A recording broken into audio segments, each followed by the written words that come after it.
Hi friends, ఇక్కడ చేసుకున్నాం మనం జీడిపప్పులు, బాదం పప్పులు, కిస్మిస్ అన్నీ వేసుకున్నాం మై డియర్ ఫ్రెండ్స్. చూడండి, జీడిపప్పులు వేసాం, బాదం పప్పులు వేసాం, కిస్మిస్ వేసాం. అయిపోయింది బాగా. ఎలాంటి రాగి జావ పిల్లలకి పట్టిస్తే పిల్లలకి హెల్తీగా ఉంటారు మై డియర్ ఫ్రెండ్స్. కాల్షియం ఎక్కువ ఉంటుంది పిల్లలకి. ఓకే, మంచి ఎనర్జీగా ఉంటారు.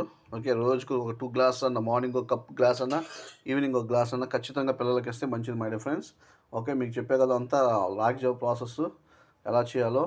ఓకే, దానికి కావాల్సిన పదార్థాలు ఏంటో అన్నీ మీకు చెప్పాను మై డియర్ ఫ్రెండ్స్. ఇంకా బెటర్గా చేసుకోవచ్చు మీరు. ఓకే, బెటర్ హనీ ఉంటే హనీ ఉపయోగించుకోండి, బెల్లం పాకం కాకుండా మై డియర్ ఫ్రెండ్స్.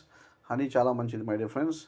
ఓకే, బెల్లం పాకం చేయడానికి టైం పట్టింది మై డియర్ ఫ్రెండ్స్. హనీ ఎక్కువ ఉపయోగించుకోండి మై డియర్ ఫ్రెండ్స్. అంతేకాకుండా ఇంకా అందరూ మర్చిపోమాకండి. ఓకే, రాగి జావ పిల్లలకు పెట్టడం మర్చిపోమాకండి. రాగి జావ కాల్షియం చాలా ఎక్కువ ఉంటుంది my dear friends. Okay, high calcium ఉంటుంది మై డియర్ ఫ్రెండ్స్. అందరూ లైక్, షేర్, సబ్స్క్రైబ్ చేయడం మర్చిపోమాకండి. Have a nice day.